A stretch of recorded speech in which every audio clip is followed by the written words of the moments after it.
ಜೀವನದಲ್ಲಿ ಮೊದಲನೇ press meet ನೋಡ್ತಾ ಇದ್ದೀನಿ.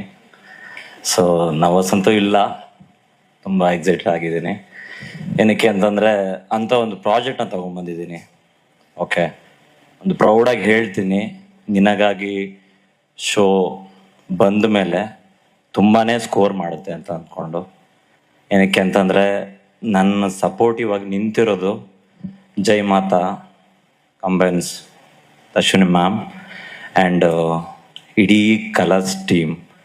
JD ಸರ್ ಆಗಿರ್ಬೋದು, ಪ್ರಕಾಶ್ ಸರ್ ಆಗಿರ್ಬೋದು, ಪ್ರಶಾಂತ್ ಸರ್ ಆಗಿರ್ಬೋದು, ಪ್ರತಿಯೊಬ್ಬರು ಸಪೋರ್ಟಿವ್ ಆಗಿ ನಿಂತು ಸಮೃದ್ಧಿ ನೀವು ಮಾಡಿ, ನಿಮಗೆ ಏನು ಸಪೋರ್ಟ್ ಬೇಕು ನಾನು ಕೊಡ್ತೀನಿ ಅಂತಂತ ಹೇಳಿ ಮಾಡಿಸಿದ ಪ್ರಾಜೆಕ್ಟ್ ಇದು. ಸೊ ಒಂದು ಸ್ಟ್ರಾಂಗಾಗಿ ಹೇಳ್ತೀನಿ, ಈ ಪ್ರಾಜೆಕ್ಟು ನಿಜವಾಗ್ಲೂ ಒಂದು ಗೆಲುವನ್ನು ತಂದುಕೊಡುತ್ತೆ ಕಲರ್ಸ್ಗೆ ಅಂತ ಅಂದ್ಬಿಟ್ಟು. ಆ್ಯಂಡ್ ನನ್ನ ಟೀಮ್ ಇದೆ, ಅಲ್ಲಿ ನಾಯಕ ಒಂದು ಪಡೆ ಅಂತಂದರೆ ನಾಯಕಿದು ಒಂದು ಪಡೆ. ಸೊ ಒಂದು ಬಲನೇ ತಂದು ಕೊಡ್ತಾ ಇದ್ದಾರೆ ಶೋಗೆ. ತುಂಬ ಚೆನ್ನಾಗಾಗುತ್ತೆ. ಆ್ಯಂಡ್ ಒಂದು ಕನ್ನಡಕ್ಕೆ ಒಂದು ಒಳ್ಳೆ ವಿಲನ್ನು ಇವ್ರು ಆಗ್ತಾರೆ ಅಂತ ಅಂದ್ಬಿಟ್ಟು ಈ ಸ್ಟೇಜ್ ಮೇಲೆ ಹೇಳ್ತೀನಿ. ನೀವು ಫಸ್ಟ್ ಎಪಿಸೋಡ್ ಬಂದಾಗ ಪ್ರತಿಯೊಬ್ಬರಿಗೂ ಅನಿಸುತ್ತೆ, ಎಲ್ಲಿಂದ ಕರ್ಕೊಬಂದ್ರು ಈ ವಜ್ರೇಶ್ವರಿ ಅನ್ನೋ ಕ್ಯಾರೆಕ್ಟರ್ನ, ಎಲ್ಲಿಂದ ಹಿಡಿದ್ರು ಅಂತ ಅಂದ್ಬಿಟ್ಟಂತ. ಹಾಗೆ ಮಗು ಕೂಡ. ಓಕೆ, ಆಲ್ರೆಡಿ ನೀವು ಎಲ್ಲ ಪ್ರೋಮೋ ಎಲ್ಲ ನೋಡಿದ್ದೀರಾ, ತುಂಬ ಇಷ್ಟಪಟ್ಟಿದ್ದೀರಾ ಮಗುನ. ಹಿಂದೆ ನಾನು ನಮ್ಮನೆ ಯುವರಾಣಿ ಅಂತ ಒಂದು ಒಳ್ಳೆ ಶೋ ಮಾಡಿದೆ. ಓಕೆ, ಅಲ್ಲಿದ್ದಿದ್ದು ಬೇರೆ ಕತೆ. ಇಲ್ಲಿ ನಿನಗಾಗಿ ಅನ್ನೋದು ಪ್ರತಿಯೊಂದು ಮನೆಯಲ್ಲೂ ಹೇಗೆ ಅಂತಂದರೆ, ಹಳೆ ಕತೆಗಳಾದರೆ ಒಂದು CEO ಅವನ ಕತೆ, ಒಂದು ಹೀರೋಯಿನ್ನು ಎಲ್ಲೋ ಒಂದು ಕಡೆ ಹಳ್ಳಿಯಲ್ಲೆಲ್ಲ ಬೆಳೀತಾ ಇರ್ತಾಳೆ, ಈ ಥರದ ಒಂದು ಕತೆ ಹೇಳ್ತಾ ಇದ್ವಿ. ಬಟ್ ಈ ಸಾರಿ ಒಂದು ಹೊಸ ಕತೆ ಹೇಳಕ್ ಹೊರಟಿದ್ದೀವಿ. ಒಂದು ಸಿನಿಮಾ ಹೀರೋಯಿನ್ ಆದರೆ ಆಕೆ ಅವಳ ಲೈಫ್ ಸ್ಟೈಲ್ ಹೇಗಿರುತ್ತೆ, ದಿನ ಅವಳು ನಿಜವಾಗ್ಲೂ ದೇವ್ರ ಕೊನೆಗೆ ಹೋಗಿ ದೇವ್ರನ್ನ ಬೇಡ್ಕೋತಾಳ. ಓಕೆ, ಅವಳ ಕಷ್ಟ ಅನ್ನೋದೇ ಇರಲ್ವಾ? ಓಕೆ, ಹೀರೋಯಿನ್ ಅಂತಂದ್ರೆ ಚಿನ್ನ ಸ್ಪೂನ್ ಇಟ್ಕೊಂಡೇ ಊಟ ಮಾಡ್ತಾಳ, ಅಥವಾ ಅವಳು ಕೈಯಲ್ಲೇ ಊಟ ಮಾಡ್ತಾಳ? ಇದೆಲ್ಲ ಇರುತ್ತೆ ಪ್ರಶ್ನೆಗಳು. ಓಕೆ, ಅವಳ ಲೈಫಲ್ಲಿ ಒಂದು ಸೂಪರ್ ಸ್ಟಾರ್ ಹೀರೋಯಿನ್ ಲೈಫಲ್ಲಿ ಏನಾಗುತ್ತೆ, ಸೊ ಆ ಥರದ್ದು ಒಂದು ಕತೆ ಹೇಳಕ್ ಹೊರಟಿದ್ದೀವಿ.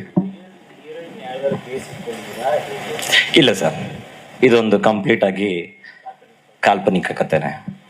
ಸೊ ಹೌದು ಹೌದು ಸರ್.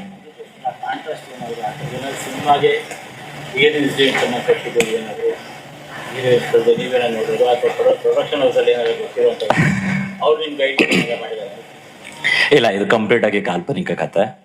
ಓಕೆ, ಒಂದು ಸಿನಿಮಾ ಸೂಪರ್ ಸ್ಟಾರ್ ಹೀರೋಯಿನ್ಗೂ ಆ್ಯಂಡ್ ಒಂದು ಫುಡ್ ಟ್ರಕ್ ಇಟ್ಕೊಂಡಿರುವಂಥ ಒಂದು ನಾಯಕನಿಗೂ ಒಂದು ಸ್ನೇಹ ಆಗಿ ಮುಂದಕ್ಕೆ ಒಂದಷ್ಟು ಆಯಾಮಗಳನ್ನ ಪಡ್ಕೊಂಡು ಹೋಗುತ್ತೆ. ತುಂಬಾನೇ ಒಂದು ಹೊಸ ಪ್ರಯತ್ನ ಮಾಡ್ತಿದೀವಿ ಅಂತ. ಓಕೆ,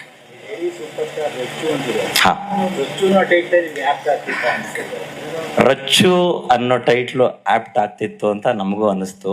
ಬಟ್ ರಚ್ಚುಲಿ ಒಂದು ಕಿಚ್ಚಿತ್ತು, ಸೊ ಅದು ಸಿನಿಮಾಗೆ ಆಕ್ಚುಲಿ ಚೆನ್ನಾಗಾಗುತ್ತೆ. ಇಲ್ಲ ಸರ್, ಇಲ್ಲ ಇಲ್ಲ ಇಲ್ಲ ಇಲ್ಲ ಇಲ್ಲ ಇಲ್ಲ ಇಲ್ಲ ಯಾರು ಕಿಚ್ಚೊಚ್ಚಿಲ್ಲ. ರಚ್ಚು ಅನ್ನೋದು ಆಕ್ಚುಲಿ ನಾವು ಅನ್ಕೊಂಡಿದ್ದೆ, ಟೈಟ್ಲ್ನ ಆಕ್ಚುಲಿ ಅನ್ಕೊಂಡಿದ್ವಿ. ಬಟ್ ನಿನಗಾಗಿ ಸೌಂಡ್ಸ್ ಗುಡ್ ಅಂತ ಅನಿಸ್ತು. ಒಂದು ಟಿವಿಗೆ ನಿನಗಾಗಿ ಒಂದು ಸಾಫ್ಟ್ ಆಗಿ ಹೇಳ್ತಿದ್ವಿ ಚೆನ್ನಾಗಿ. ಸೊ ಹಾಗಾಗಿ ನಾವು ನಿನಗಾಗಿ ಹೋದ್ವಿ. ನಿಮ್ಮ journey? Yes sir.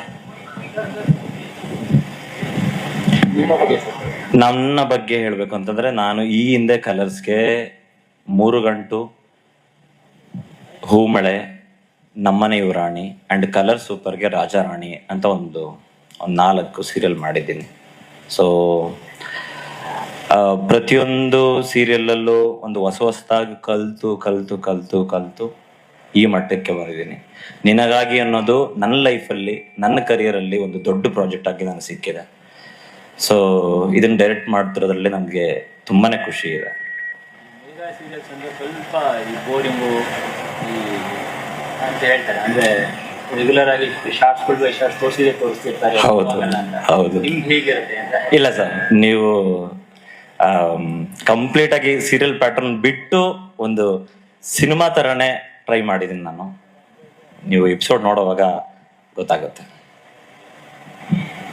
Thank you sir.